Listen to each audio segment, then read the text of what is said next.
Do you see it live? Yep. Okay, fantastic. Hello, everyone. Hi.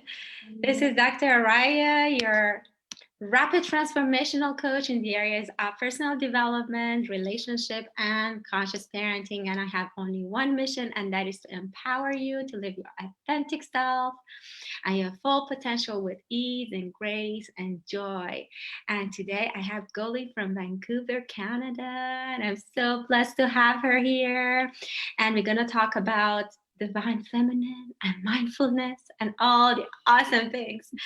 So hi Goly June. Please introduce yourself. Tell us a little bit about yourself. What is your background? What happened? Since you became awakened, you started knowing yourself, and then we go from there. Okay, well, thank you for having me, Arayeh June. It's such a pleasure to be in your company, and what you do is amazing. I love watching your lives and all your guests here. I'm a clinical counselor and hypnotherapist, and have 3 little ones of my own, little children, a boy who's 8, my daughter's 6 now, and my baby's 3.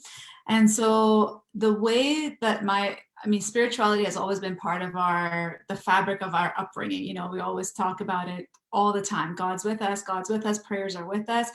And I went through my own journey of like my family split. You know, my dad came from Iran during the war, and then I was 8 years old when we moved to Canada, and then 3 years later he wanted to move back when the war ended. But my mom was like, no, the children, right? The 3 of us, me, my brother and sister, were gonna be so far behind in education that she was like, nope, I'm gonna do a single mom thing. I'm gonna stay in Canada. And so my mom went to work and busy, right? Go, provide. And we were home and kind of biked ourselves to school and biked back, or busted during the winter months and came back, and she would make Persian food and put it on the, stove for us to microwave it. And then we'd, do our chores and watch our TV and do our schoolwork. It was very independent from basically age 11. And so then I really was called misanalyze this. I was always somehow curious about how relationships worked. We didn't talk about like our emotions at home, but I would be curious about my friendships, about boyfriend, girlfriend relationships. That book, Men Are From Mars, Women Are From Venus came out. I was like, oh my God, I'm gonna make sense. This is all making sense of how men's minds work and how women's minds work, right? And so they would call me misanalyze this growing up. And then I really wanted, I knew for sure I'd always be a parent. I wanted to be a mom. Like I knew that was like part of my soul journey, and be married. And so I wanted to learn from the books. Like I started going to university, and the family studies. Like I went to a science degree background, right? Like I'm much like you, right? We're both like kind of scientific, analytical minds. And so I started going into, it was called biopsychology. So it was like the brain and behavior. And then my minor became family studies. And family studies, they started talking about like relationship and communication and all of these things. I found it so fascinating. It was like a new language. It's like we talk about it all the time now, but 20 years ago when I was like, starting school, I was like, what is this stuff? How family dynamics work and marriage. And so after my undergraduate, I made the family studies a second major. I was that fascinated about how family relationships work. And then I started looking up marriage and family counseling, and I found my counseling school, which was practitioner taught. So I wanted to know, how do you actually do what I love doing, which is talk to people and analyze relationships and make a living out of it, right? So that's how I kind of got into the field. And then I pursued my master's in counseling psychology. And the biggest surprise, my entire thesis was about how is this, I came here to figure out the skills of helping other people, but how is it about me, having me do my inner work.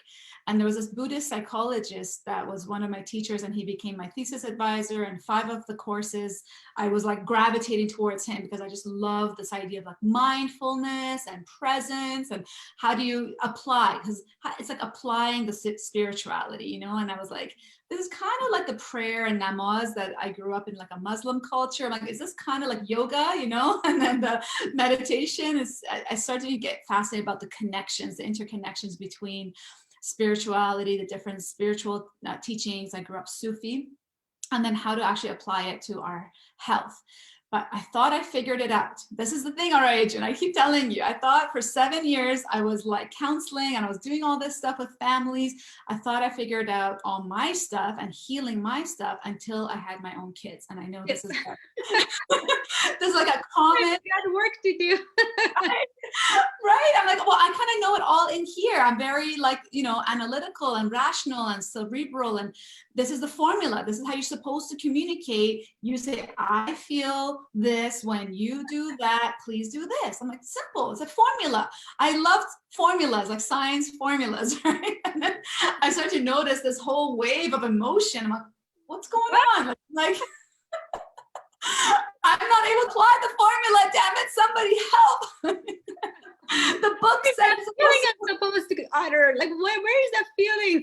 Like, I can't even pause to feel, right? I'm like, my voice is going up and I'm getting aggressive and like, what's going on, right? And so that's when my mind split. I was like, you know, battling this internal conflict and tug of war, because in my mind, I knew what my child needed and how I was supposed to show up. You know, the idea of like nurturing the spirit of a child. I didn't even know about conscious parenting until like after my third child. But at the beginning, 8 years ago, I was like, you know, I wanted to nurture, but I couldn't. I started to see my own limitations, especially when baby number 2 came, and then the baby and the toddler had, you know, different needs. So every baby that I had, I started going to MBSR training, like mindfulness-based stress reduction, and then how to basically apply the stuff to manage my own emotions. And then because you know, when parents, we grow up promising ourselves we'd never parent the way we were parented. Like I used to say, I'm never gonna, you know, punish my kids, I'm not gonna get physical with my kids, I'm not gonna get I'm gonna be open and safe with them, and all of these intentions. But I was meeting my own default. I call it the default mode. I was getting into the default mode despite my intention to create a new blueprint.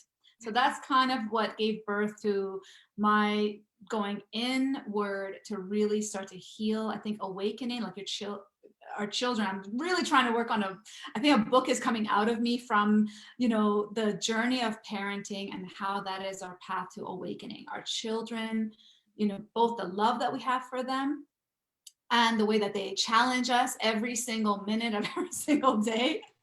And that dependency, that biological like attachment that we have with them, it's like this perfect breeding ground for the parent to growth, yes, awaken and recognize like what's going on, what needs to heal in me that's making it that I'm reacting this way and not showing up the way I want to.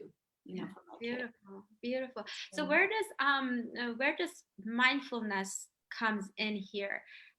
What is your best tool for them? I think last time I asked you this question as well, but what is your go-to tool to actually integrate all that you know right now? I know it's been easier because you've been practicing it, but for people who are about to start, or even like for us too, sometimes we just lose it. What is your go-to tool to remember those principles? That's such a good question, because this is exactly what I've been testing and reading. It's like you read all this stuff and you're like, okay, how do I apply it? So it's like a perfect question. So, you know, the breath is one of the main things. And I thought of it as such a like loosey-goosey, like, yeah, I breathe, but it's like the way we breathe, you know, when our nervous system gets activated, when we're in that like chaotic storm of our kids and the contradictory needs that they have, and we feel pulled in all these different directions. We gotta make dinner and our kids are fighting, so it feels very chaotic. For me, the nervous system gets activated. That's when my thoughts are just racing. I get tight in my heart and my whole body starts to like, you know, just clench up, right? And then there's a thoughts of dread. Oh my God, what's going to happen? Oh, it's going to be another fight. Oh, I'm going to start yelling. Like you start to anticipate. So that's when I know that I'm like tightening, recognizing it in my body, right?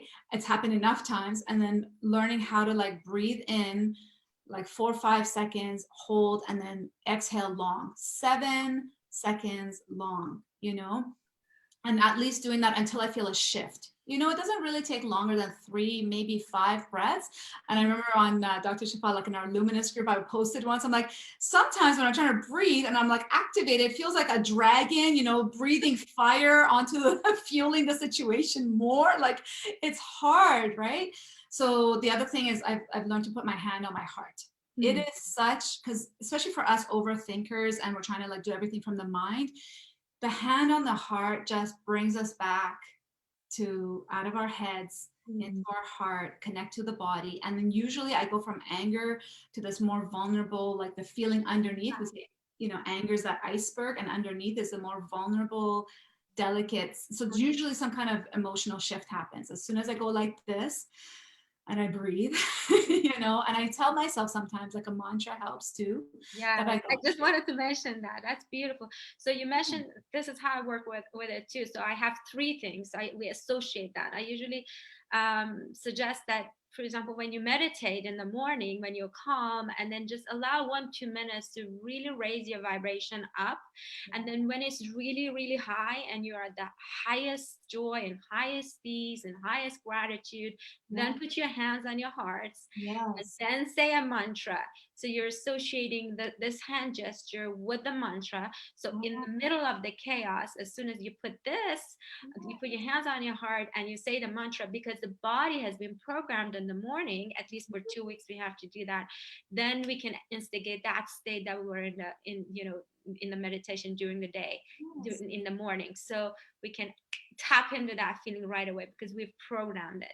So and you mentioned it too. So you learned it from different channels and different, you know. You just mentioned in hypnotherapy, we even call that anchoring. You know, when you go into Anchoring, hypnosis and you know, resolve something deep and you want to remember that feeling, that state of safety, right? Because our nervous system is always like, you know, trying to, you know, control the situation so that we can come back to feeling safe, right? Because there's a threat, and this challenge is that we think our children are the threat. One, especially when the older sibling, you know, is picking on the younger sibling, and you think the older one is the enemy, and you have to, like, the mama bear kind of syndrome kicks in, and you want to protect, but you're alienating the older one. So it's just that sense of like creating safety, that I'm safe, and acceptance, right? Like we talk, so it's so difficult for us, especially when we're ambitious, and as ambitious moms especially, we want like the best of the best for our families and our homes and our kids.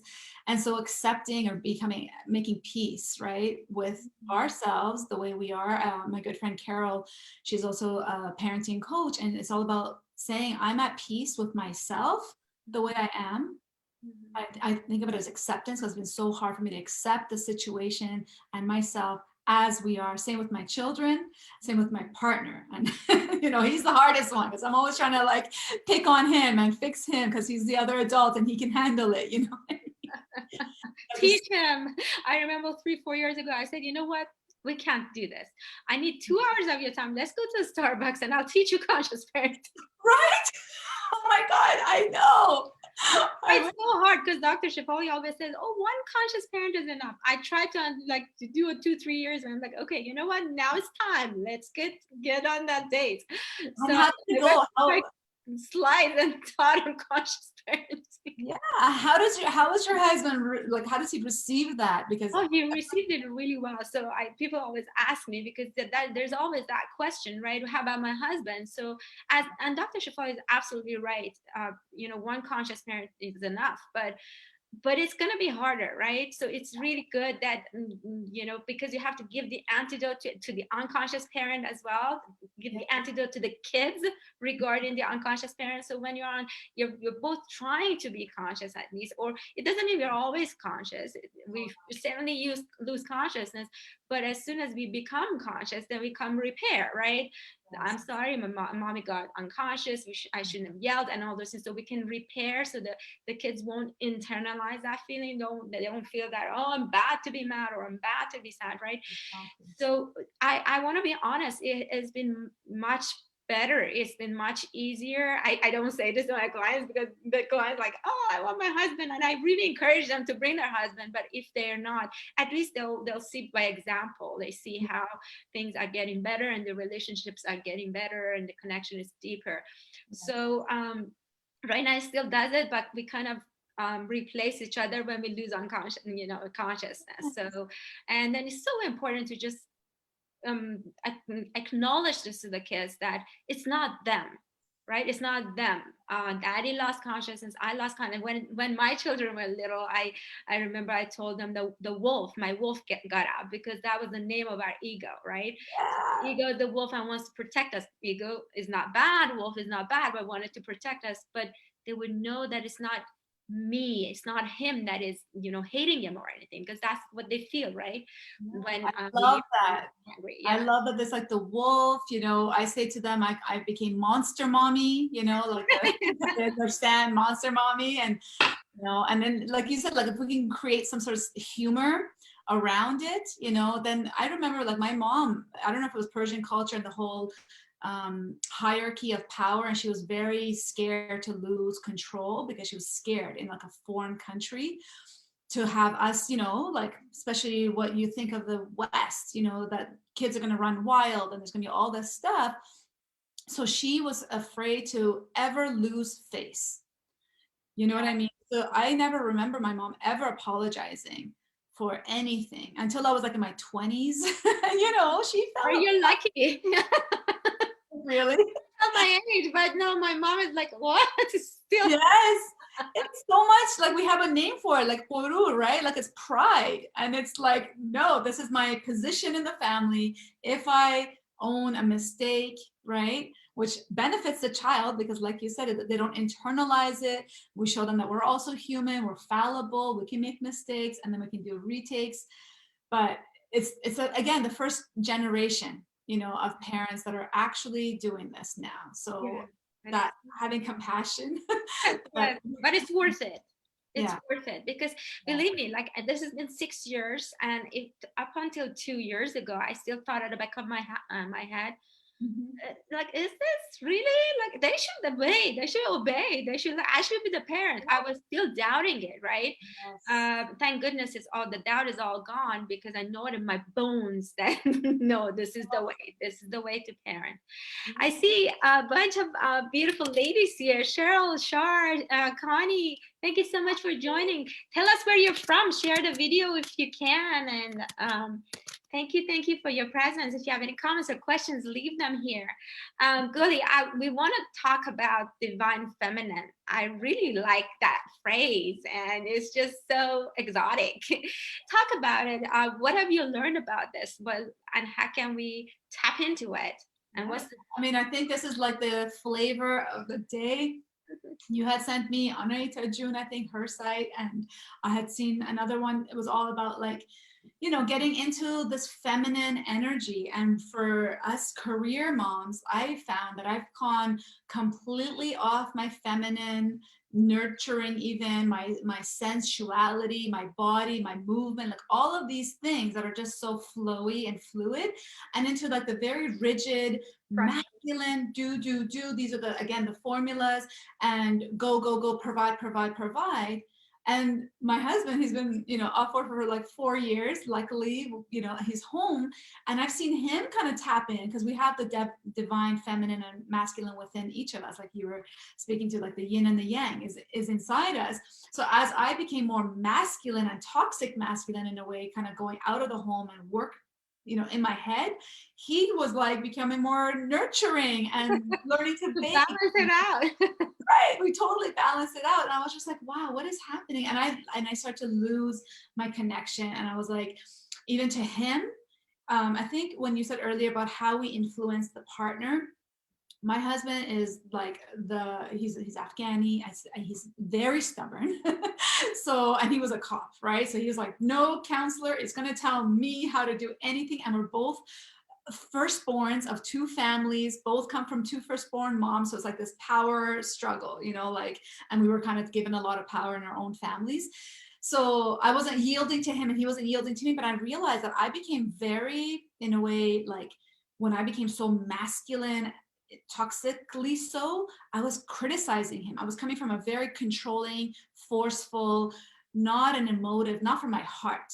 You know what I mean? I was coming like, you know, and he felt criticized, he felt judged. So then of course that made him super defensive, back against the wall, and then push me away. So he would shut down and shut me out. And then I would get like even more loud and stuff. And I realized I have lost my feminine flair. I've lost this whole power really that we have, like this ability to house babies and grow babies in our womb. It's all in the hips, it's all in the sacral chakra and the root chakra. Like I'm just sitting at my desk, you know, so rigid. And even when I exercise, I was doing like beach body, so it was all these like muscular, like rigid movements. And I'm learning about like dance therapy, getting back into our body, and the fluid motion, right?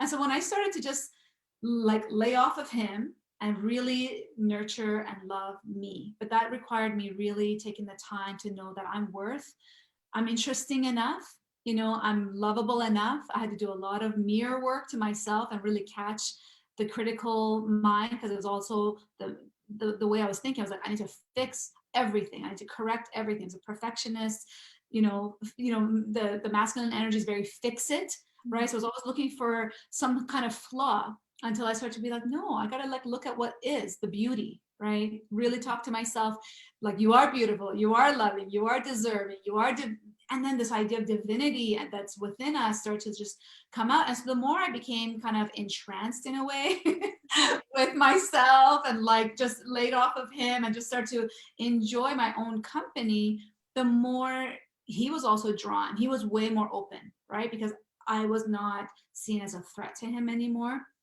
And other than that, I was like really starting to, because he couldn't nurture me so that I could nurture the kids, I had to nurture myself too. So getting into like the body, the beauty of our body, the way that we can actually connect to it, and even with like the quality of time we spend with ourselves, with the food, and getting ourselves flowers, like all of these little things, you know. And I remember dance was one of my favorite things growing up, and I just kind of stopped dancing, you know. So I started just going back into dancing for the sake of, and I just noticed that the energy would just shift, both in me, my kids, of course. As soon as you put on the music and dance, they're all over you, they're just like jumping for joy, and right. And so I was like, wow, this is like a different way. And so everything started to, you know, look more flowy, and this whole infinity, right? Like what you give out started to come back in, and everyone was, you know. Yeah, I told you this, but you've done a great job, because I just got to know you probably 3 months right now, and I thought you've been like this all the time. Seriously, you've done a great job of, you know, balancing your feminine and kind of cultivating it into your favor. You've done a great job, I'm telling you. I love that we're talking about how we need to get out of this thinking mind, because it's always there. That's my dominance. Like everyone's got their dominant place that they go to. And so that awareness that we're cultivating, right, by all this inner work, is to cultivate this awareness of ourselves, right? Reflect on and contemplate on our life and what we're doing. And then I was like, oh, catching myself and the thought and the criticism and the structure and the do. I'm like, stop. You really have to press that pause button, right? I love it. So how do you shift your energy when you become aware that you're in the thinking mind and you're in the masculine, and you shouldn't? Sometimes it's important to be in the masculine, especially when we set boundaries, because Dr. Shefali always says, you know, we women, we are so wishy-washy without boundaries, and sometimes it's needed, especially, for example, people know me here, like when it comes to screening, right, we have to have boundaries, but we are like, oh, 1 more minute, mommy, okay, 1 more. So we need the masculine energy in order to set good boundaries. But it's really, as you said, it's so crucial to stay in the feminine most of the time, because that's where the flow is, that's where, you know, non-resistance is, right?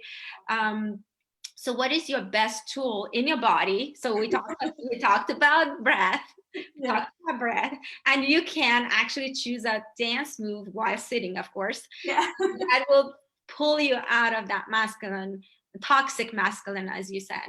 I love experimental. Yeah, I love experiential stuff, because I think until we experience the shift, we don't believe in it. We can read it till we're blue, you know, in the books, and until we actually practice and experience the shift. You got to experience that shift. So I was like, what do I do, right? So catching yourself. Like, one thing is, how do we catch ourselves? Their body speaks to us, right? So my mind would just feel like there was this, the pain in our temples, the tightness in our shoulders, right? And then I would notice, even with my kids, they're like, mommy, play with me, mommy, look at this, mommy, look at this. And I would catch my thought as, oh, I got to go to my phone, oh, I got to take care of this. Like, I wasn't present, I wasn't with them, right? So one of the ways that I noticed I was in my head was to shake it up. Like, you really gotta like shake it, like, right? And then the temples start to feel it, right? And like right there, right? You can't help but like laugh a little when you shake, right? And then shake everything else, right? Like, really take a body scan, but like a movement body scan, right? Like, you're like shaking it out, and then rolling the shoulders, like the crackles, right? You know that you've been holding your body too long. Yeah, you know, I want that right now. It feels just like a massage, right? But you're doing very it much. Yes, I love it. Yeah. right. And then putting on music, because there's Dr. Joe Dispenza talks about music and where our memories associate with that rhythm. So putting that, knowing that on your Spotify, it took me a long time to get Spotify, but I got my playlist now, right? So I go to my What's your favorite? Right now I love doing, I have this one that's called Magical Mornings, you know, and so it's all empowering mom songs. I love Fireworks by Katy Perry, right? And I love the This Girl Is on Fire, you know, by Alicia Keys. So those songs, or Persian songs, right? Even without the lyrics, they just make me kind of get into, it's very hip movementy and flowy like this, like that. So Sufi, huh? Very Sufi. It's very Sufi, it's very flowy, right? So then you can't help but laugh, right? You can't, like, when you move into your body, the minds just get rattled away and you're back here, right? And so shaking has really helped me. And then I've been learning about like the hips, right? How important it is, because we get rigid and everything gets locked up in our spine.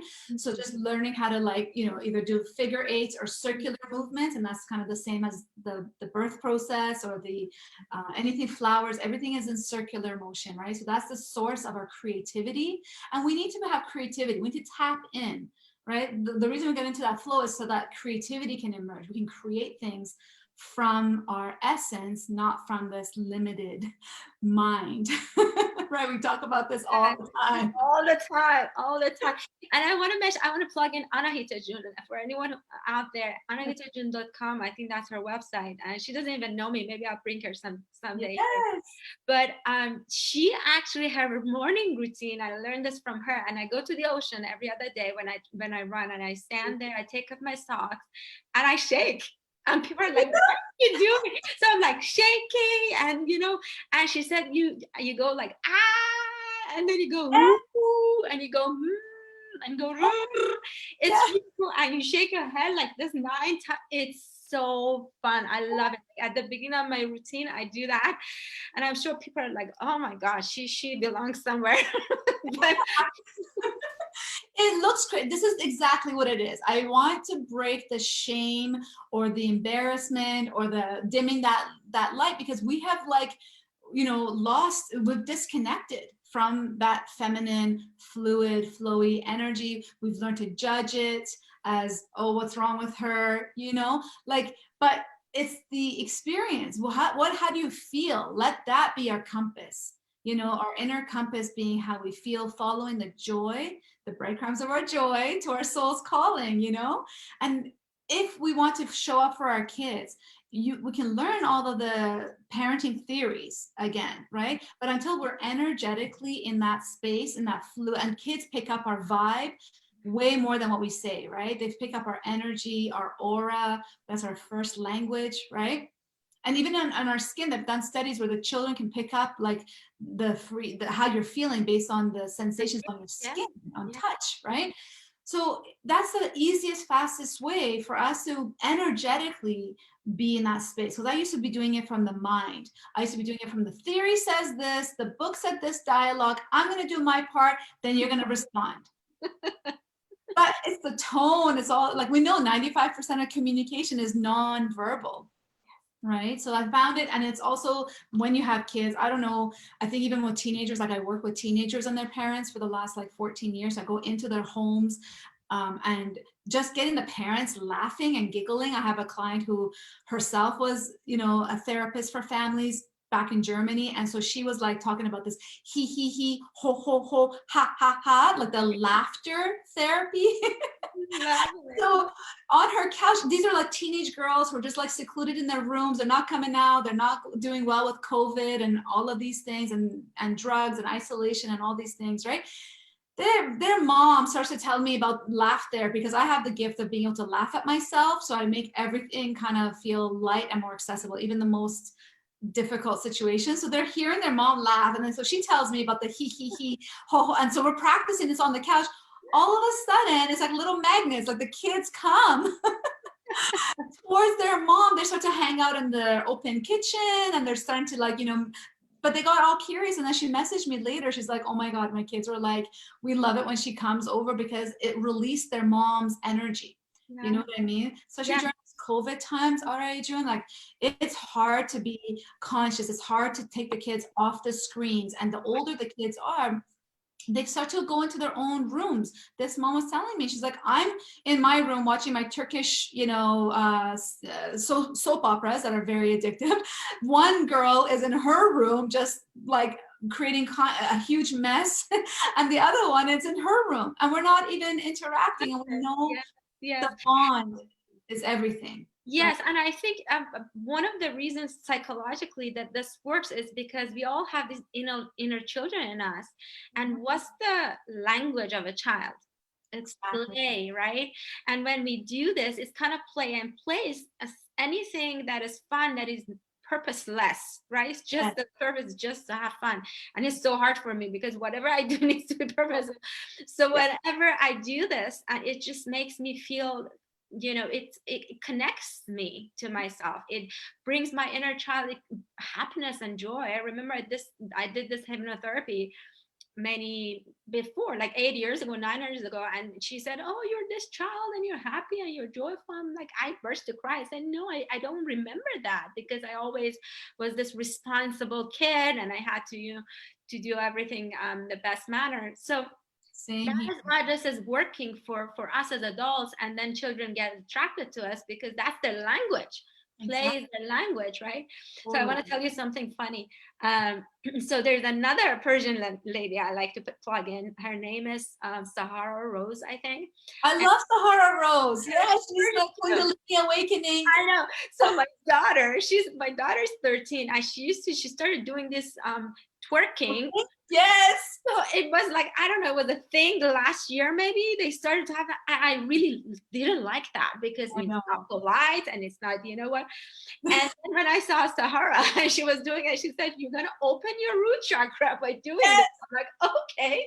Oh, and then I showed it to my daughter and she was like, yay. And actually, yesterday I left a comment for her because she has this amazing little TikTok on Instagram, because I'm not on TikTok. And she was like all about the morning routine. I suggest that everyone go checks it out. Yes. So she's doing this morning routine and she's twerking while brushing her teeth. Yes. So did you see that one? So no, I do that. I was like, so I left a message, I said, my daughter loves you. She says you should be more like her. And then she replied, no, tell mama is good enough. Like she's but it's really awesome doing this. And I think this is my thing as well, because we're really goal oriented, we are very masculine. It's all about being the best anything and doing the best. And it's so important to just do this shifting, as you said, this shifting and this switching on a moment to moment basis, both coming to the present moment, having the energetic, joyful energy that our kids need, our partners need, ourselves. And as you said, because when you're moving, especially at the hip, that's where the root of the Kundalini Shakti is, right? So that will become awakened and will become to the flow, and as you said, the creative flow will start, Yeah. right? And our connection, right? Our connection with our partners, because then we are like, the libido starts to flow, the blood. Like I have a friend, she's also Persian, right? Dr. Demary. Her expertise is about hormonal health and how to help moms and like parents have babies, right? And so she's making dance videos to bring the blood circulation to the hips. So it's Wow, like, I got chills. That's so cool. I never heard of that. yeah, she's like, for men too, right? So just getting into those hips and stuff like that. And I think what you mentioned, in our culture, we're like, oh, we judge it. Oh, it's not polite because it's so sexual or sensual. You know what I mean? It's too like seductive in a way. So we just think, no, no, no, especially if you have a daughter, and what are people going to think and all this stuff. But I think it's about really paying attention to the state that we're in, allowing that joy to actually matter, like play, bringing play back. It's been, breath and play have been so underrated. Yeah. And then I think the way of incorporating, because busy moms, busy parents, it's hard to incorporate things like carving out time. Like my next thing is to try to have that meditative thing, be centered in myself in the middle of the storm of my family. Every time I catch myself, or when you're cooking, right? Like doing the little hum and like cooking, stirring this stuff up, and bringing being so aware of your state. And when you're off, it's okay. Having a path, having a way. I love that. I love that. This is gold right there, because you're saying, because we are busy really, and it's just so hard. And I meditate 1 hour and a half every morning. It's But incredible that you do that. that is awesome. But unless, this is what I found out, unless I incorporate joy and playfulness to the daily activities, I'm still not complete. Like I still go back to that masculine, I still go back to fear, I still go back to lack. And it's so crucial that, as you mentioned, I love it, that when you're cooking, just hum, or do this and kind of come back to that joy. I love that. I know you're having a fabulous group for moms. You want to talk about that? I think you gotta teach parents how to do these Yeah, things. I swear, one thought that came up was to call it the either movement for mental health, because I think we've with all you think of a therapist going to a therapy session and you're sitting somewhere and just talking, or even a hypnotherapy, you're relaxing and you're going deep, but it's like movement. Utilizing the power of the body. There's that book called The Body Keeps the Score. Our traumas and things like that are also kept in the body. Our energy, all of the emotions that we're experiencing all day that's not processed, it's like, containers, right? It's like filling up. So I want to call it either movement for mental health or the awakening mama movement, just something about, we need to move our bodies. You know what I mean? And move your body until you feel the shift. It could take 1 minute, it could take 5 minutes. It's very often, like you said, because what I was starting to notice is when you start to have a beautiful morning routine and you get onto that high vibe, and then you're like, oh, I got to come in, I got to enter my life. It's like the monk that goes on the mountain and is enlightened, right? And then it's easy to be there. I think Eckhart Tolle was talking about this, right? That it's so easy to be up there enlightened, but it's like, come back to the people, come back into the human life, and try to be enlightened. Get off that screen! Right? Right? And that's where I think our children are constantly helping us with all the challenges and all the, their job is to challenge us. Their job is to test the limits, right? So they're constantly, by doing that, helping us return home, back into our body, back into our heart. What am I feeling? How am I getting pulled out? How am I getting pulled out, right? And then returning back. But like you said, it's a constant practice. So the more we can kind of incorporate it, the better. So we do have a group, as you mentioned. It's like an 8-week transformational kind of journey with my friend Herky. We do kind of like the grounding foundational work to kind of like get us in tune with our bodies and ourselves. Movement, meditation, like every session, twice a week. We do that. Daily check-ins, because to create a change in habit, they said the best way to learn is to, put 20 to 30 minutes a day for that new habit, but keep it small, and doable, right? So those increments, but to have accountability, both to yourself, but to a group that you're like, I did this, or this was my challenge today, or you know what I mean? Just like a place that you can kind of check in, and that everyone is kind of in that movement, just like you're doing for your program, right? And then after that, it's kind of like all the blocks. Like we're big on blocks. We do the one-on-one work for the intimate, like what are the things that are standing in your way? Because when you do your own work, you start to see your own blocks. But I think a lot of times we're unaware. We don't know, I want this goal. I want to be this way. I want to do this. I want to be this kind of parent, but what's stopping me, right? So then that's the inner work. So we do some inner work, whether it's procrastination, people pleasing, boundary issues. Women have a lot of hard times having boundaries, balancing, time management. That's one of the things that I struggled the most, was managing my time, and then again, getting into the parenting stuff, and then the purpose, how do I, connect with myself, connect with my children and partner, and then my actual purpose in life. So once, you start from the self, then your immediate relationships, and then towards your ultimate purpose. I also do one-on-one work, because I think one-on-one is also amazing, to have someone there with you to check in and do that intimate, like a safe place. Having support right now, especially when we're so isolated, is so key. So yeah, this is beautiful. Please leave a comment with the link for people to find it. This was delightful. Thank you so much. Thank you for having me again. I love it. Yes, me too. Come back again next time. You gotta come to mine next time and have the mom group. Then we'll get dancing. We'll get up out of our season. Yes, yeah, I have to get to that. Yeah, like doing something purposeless. Yes. Yeah, just for fun and joy. Thank you so much. I send you my love, and thank you. Come back. I will for sure. Love you. Thank you. Bye. Bye. Love y'all. Thank you. Thank you for watching, everyone. Bye.